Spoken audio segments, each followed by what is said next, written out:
মায়েরা, আগামী শ্রাবণ মাসের শুক্লপক্ষের পঞ্চমী তিথিতে নাগ পঞ্চমী। নাগ পঞ্চমী জানা আছে তো? ভারতবর্ষের সনাতন ধর্মে সাপকে কিন্তু খুব উঁচু জায়গায় রাখা হয়েছে। এই যে তাকাবেন মায়েরা, সাপকে কিন্তু খুব উঁচু জায়গাতে রাখা হয়েছে ভারতবর্ষের সনাতন ধর্মে। দেখবেন বাবা শিবের বলে একটা সাপ আছে, ওটাকে নাগরাজ বাসুকি নাগ। সবাই তাকান আমার দিকে। বাবা শিবের গলা থেকে সাপ আছে না? জোরে বলুন হানা না, জোরে হানা না বলুন। আচ্ছা, সেই সাপটার নাম কি? নাগরাজ বাসুকি নাগ। আচ্ছা, ভগবান একটা সাপের মধ্যে বিরাজ করছেন, ওর সাপটার নাম কি? শেষনাগ। সাপেদের যিনি গুরু, আপনাদেরকে নিবেদন রইল, সাপ যার বসে থাকে বাবা ভোলানাথ। কিছু মনে করবেন না মায়েরা, যে যেখানে বসে আছেন।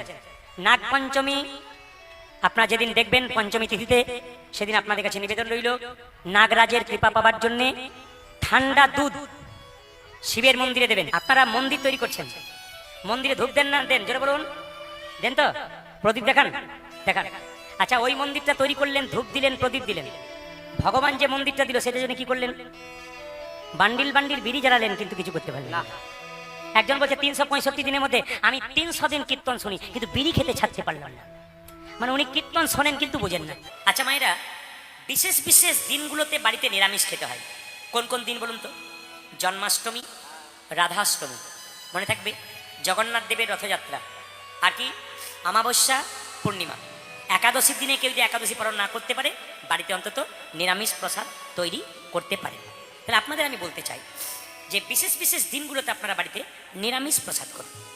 বিশেষ বিশেষ দিনগুলোতে আপনার বাড়িতে নিরামিষ প্রসাদ করুন। কিভাবে করবেন আমি বলে দিই। যেমন ধরুন বৃহস্পতিবার কোনো হিন্দু বাড়িতে যদি মাছ মাংস হয়, ওটাকে হিন্দুর বাড়ি বলে কোনো মতে গণ্য করা যাবে না। সবাই শুনবেন, বৃহস্পতিবার, গুরুবার, সেই দিন যদি আপনার বাড়িতে আমিষ হয়, ওই বাড়িটাকে কোনো মতে হিন্দুর বাড়ি বলে গণনা করা যেতে পারে না। একবার পাক্কা জেনে রাখুন। আপনার বৃহস্পতিবার 1000 কুটুম্ব আসতে পারে, আপনাকে কিন্তু নিরামিষ রান্না করতে হবে, সে যেই আসুক না কেন। এবার বলে দিই, নিরামিষ যেদিন যেদিন খাবেন সেদিন আপনার কাজ করবেন। সবার কাছে নিবেদন রইল, সব কিছু কিনতে পাচ্ছেন, এখন মানুষের খুব একটা অভাব নাই, আপনার সব কিছু কিনতে পাচ্ছেন, কিন্তু একটা জিনিস করবেন কি, একটা গোপাল কিনে আনবেন, খুব বেশি দাম নাই। বাজার যাবেন, ছেলের জন্য মিষ্টি কিনতে যাবেন, আপনার মনে হবে গোপালে একটা মিষ্টি কিনি। ছেলের জন্য একটা জামা কিনতে যাবেন, কি মনে হবে? আমি গোপালের জন্য একটা জামা কিনে নিয়ে যাই। মানে গোপালও আপনার সন্তান হয়ে যাবে, যদি আপনি ভালোবাসার মতো ভালোবাসতে পারেন। যেদিন নিরামিষ হবে বৃহস্পতিবার দিন, সেদিন মায়েরা শুনে রাখুন, আলাদা হাঁড়ি করা কিন্তু বাড়িতে করবেন। সবার কাছে নিবেদন রইল। এখন কিন্তু অভাব কারো নাই, খুব ভালোভাবে বারবার বলছি, এগুলো অন্তত করতে পারবেন। বাড়িতে হাঁড়ি করা, ছোট করে একটা নিরামিষ হাঁড়ি করা করবেন। এটা আপনি কি করবেন না, সেদিন কিন্তু ভগবানের ভোগ যেদিন দেবেন, সেদিন কিন্তু এই সেদ্ধ চাল দিয়ে হয় না। কি চাল দিয়ে হয়? যেটা বলুন, আতপ চাল দিয়ে হয়। সেদিন কিন্তু সেদ্ধ চাল দিয়ে ভোগ হয় না। আপনি আতপ চালের প্রসাদ তৈরি করলেন, ডাল করলেন, সবজি করলেন, সব কিছু খুব কম পরিমাণে করলেন, আর এমনি রান্না হয়ে গেল নিরামিষ বাড়িতে। ওই প্রসাদটা সকালের পাতাতে, সবার পাতাতে একটু একটু করে দিলেন, দিয়ে একটা করে তুলসী পাতা দিলেন। ছেলেটা জিজ্ঞেস করবে, মা প্রতিদিন তুমি অন্যরকম সেবা করো, আজকে অন্যরকম সেবা করাচ্ছ কেন? বাবা আজকে ভগবানের প্রসাদ পাচ্ছিস। তা সপ্তাহে যদি প্রতি বৃহস্পতিবার একবার করে ভগবানের প্রসাদ দিতে পারেন, আপনি প্রতিদিন আপনাকে বলবো না, অন্তত একবার বৃহস্পতিবার যদি বাড়িতে বাড়িতে একটু প্রসাদ তৈরি করতে পারেন, তাহলে দেখবেন সকলের মধ্যে ভক্তির উদয় হবে। আগে স্কুলে ভর্তি হতে হবে, তবে তো আপনি পরীক্ষায় পাস করবেন।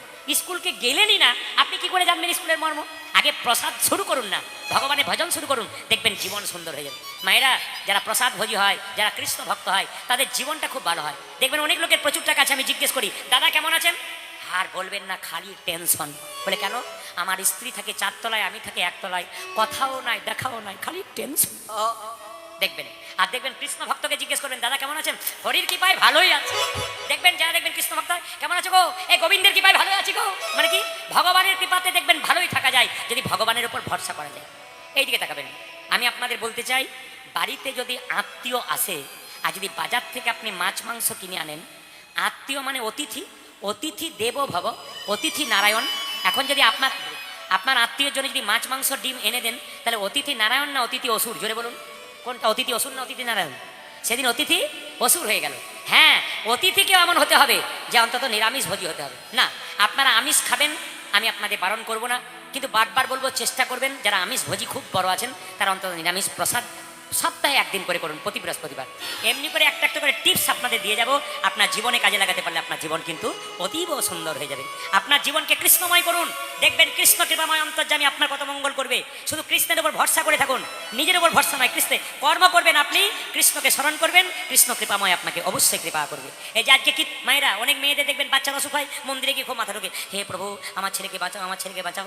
আজকে হরিনাম শুনছেন, আপনাকে ভগবানকে ডাকতে হবে না, বিপদকালে ভগবান আপনার সামনে আসবে। আর কোনোদিন হরিনাম শুনবেন না, হরিকে ডাকবেন না, আর বিপদকালে ভগবানকে ডেকে বলবেন আমাকে দেখা দাও। কেন দেখা দেবে? আমার সঙ্গে আপনি সম্পর্ক রাখবেন, রাত্রি 10টার সময় আমার বাড়ি যাবেন, আমি 10,000 টাকা আপনাকে দেবো। সম্বন্ধ রাখবেন না, সম্পর্ক রাখবেন না, আমি আপনাকে চিনি না, আমি কেন দেবো আপনাকে?